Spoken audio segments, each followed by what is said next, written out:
ওসমান হাদি ভাইয়ের স্ত্রীর এক বক্তব্যে সারা দেশ তোলপাড় হয়ে গেছে। বিস্তারিত দেখতে থাকুন এবং সর্বোচ্চ শেয়ার করুন। আমাদের আরো কিছু আকুতবায় সৈনিক আছে, হাসনাত আছে, সার্জিস আছে, আসিফ আছে, ব্যারিস্টার আরমান আছে, ব্যারিস্টার ফুয়াদ আছে, ব্যারিস্টার শাহরিয়ার আছে।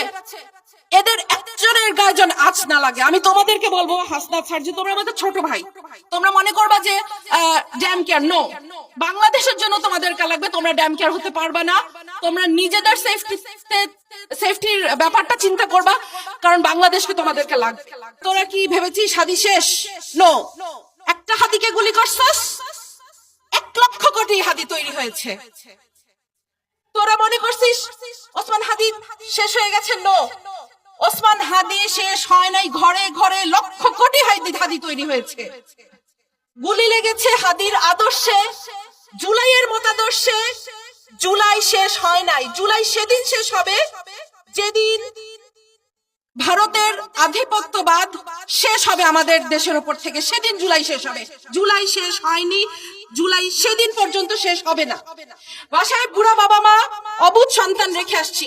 হাদি শিখিয়ে দিয়ে গেছে, হাদি শিখিয়ে দিয়ে গেছে আল্লাহর জিম্মায় সংসার বাচ্চা কাচ্চা ফেলে রেখে এসে রাজপথে কিভাবে বসে থাকতে হয়, রাজপথে কিভাবে ল্যাটকা মেরে বসে থাকতে হয়, হাদি শিখিয়ে দিয়ে গেছে।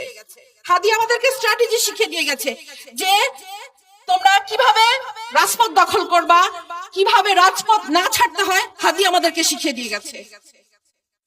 ৭১-এর ১৬ই ডিসেম্বর আমরা বিজয় দিবস পালন করি। আজকে মনে হচ্ছে আমাদের বিজয় আসে নাই। আমাদের বিজয় সেই দিন আসবে যেই দিন আরোরা আমাদের কাছে আত্মসমর্পণ করবে, যেদিন ইন্ডিয়া আত্মসমর্পণ করবে, সেদিন আমাদের বিজয় আসবে। ততদিন পর্যন্ত আমাদের বিজয়ের জন্য আমরা লড়ে যেতে থাকবো, আমাদের জুলাই চলতে থাকবে।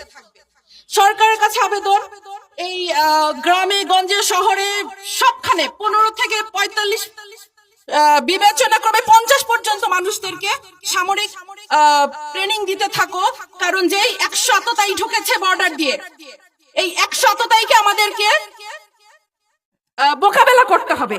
সেই আততায়ীদেরকে মোকাবেলা করার জন্য যে শকুন থাবা উঁচিয়ে রেখেছে চারিদিক থেকে ইন্ডিয়া, সেই ইন্ডিয়াকে আমাদেরকে মোকাবেলা করার জন্য আমাদেরকে ঘরে ঘরে মা বোন ছেলে মেয়ে নির্বিশেষে ট্রেনিং দিতে হবে, কারণ আমাদেরকে এদেরকে মোকাবেলা করতে হবে। আমি ক্ষুদিরাম দেখি নাই।